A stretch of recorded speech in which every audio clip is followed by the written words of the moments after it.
Assalamualaikum warahmatullahi wabarakatuh. Salam sejahtera bagi kita semua.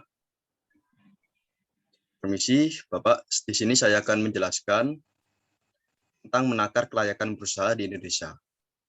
Di kelompok 5. Selanjutnya akan dibacakan oleh Saudara Dwi.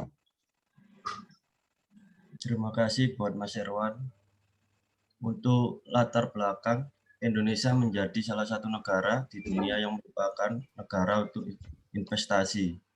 Pada tahun 2019, Indonesia mendapatkan kenaikan peringkat kredit dari lembaga pemeringkat Standard & Poor's. Perekonomian Indonesia juga dianggap menarik dikarenakan adanya ekonomi yang dinamis, perilaku terbuka dan positif dari masyarakat sehingga daya saing investasi di Indonesia di atas negara-negara seperti India, Filipina, dan lain-lain. Perekonomian Indonesia saat ini yang tidak stabil dikarenakan adanya pandemi yang berdampak pada usaha-usaha atau investasi di Indonesia. Terima kasih. Ya, terima kasih Mas Dwi. Untuk slide selanjutnya saya berikan kepada Saudara Diki, silakan.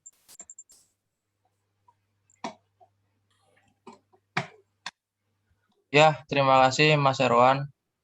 Ya, menurut kalian apakah negara di Indonesia layak untuk dijadikan tempat UMKM di era saat ini? Menurut saya, menurut kami telah melakukan mini riset dengan membuat kuesioner yang dibagikan kepada responden yang berusia 19-45 tahun. Berikut ini adalah pernyataannya kuesioner yang kami buat. Next. Oke, terima kasih Mas Diki. Selanjutnya kami akan menjelaskan hasil survei yang menggunakan diagram batang usia. Silakan Mas Irgi dijelaskan. Terima kasih Mas Irwan. Kali ini saya akan menjelaskan tentang hasil survei. Berikut hasil survei diagram batang dari survei pernyataan di atas. Dari sini kita bisa melihat dari usia 19 sampai 45 tahun. Next, Mas.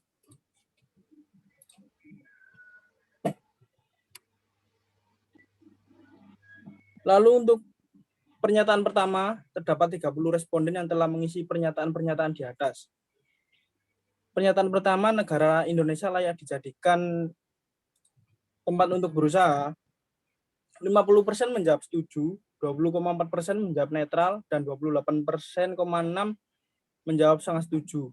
Untuk pernyataan yang kedua, perizinan berusaha di Indonesia sangat mudah. Untuk 42,9% menjawab netral, 7,1% menjawab tidak setuju, 7,1% menjawab sangat setuju, dan 42,9% menjawab setuju. Next, Mas.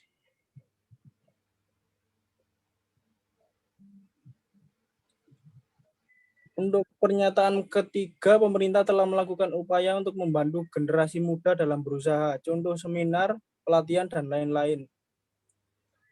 Untuk 42,9% menjawab setuju, dan 28,6% menjawab netral, dan 28,6% menjawab sangat setuju. Untuk pernyataan yang keempat, pemerintah telah melakukan upaya yang maksimal untuk memperbaiki tingkat berusaha di Indonesia. 28,6% menjawab netral, dan 7,1% menjawab tidak setuju, 7,1% menjawab sangat setuju, dan 57,1% menjawab setuju. Next, Mas. Untuk pernyataan yang kelima, upaya pemerintah berhasil dalam membentuk generasi muda dalam berusaha. 64,3% menjawab netral, 21,4% menjawab sangat setuju, dan 14,3% menjawab setuju. Untuk yang pernyataan terakhir, keenam, banyak pengusaha-pengusaha muda merupakan produk dari upaya pemerintah. 14,3% menjawab tidak setuju, 14,3% menjawab sangat tidak setuju, 21,4% menjawab setuju, dan 50% menjawab netral. Oke, terima kasih Mas Irgi atas penjelasannya. Untuk slide yang berikutnya akan dijelaskan oleh Mas Gideon. Silakan. Baik, terima kasih Mas Irwan. Berdasarkan kesimpulan di atas, Hasil mini riset kami adalah dari hasil analisa kami setelah melihat data di atas. Kami menyimpulkan bahwa sebagian besar orang setuju negara Indonesia adalah negara yang baik untuk berusaha dan berinvestasi, tetapi perizinan berusaha di Indonesia agak sulit dikarenakan proses birokrasi yang panjang sehingga menyulitkan beberapa orang untuk membuka usaha. Selanjutnya. Terima kasih atas penjelasannya, Mas Gideon. Beginilah hasil mini riset dari kelompok 5. Seperti yang dijelaskan oleh Mas Gideon, hasil analisa mini riset sebagian orang setuju. Tetapi harus ada dukungan dari pemerintah yang mendukung para pengusaha muda di generasi saat ini. Terima kasih.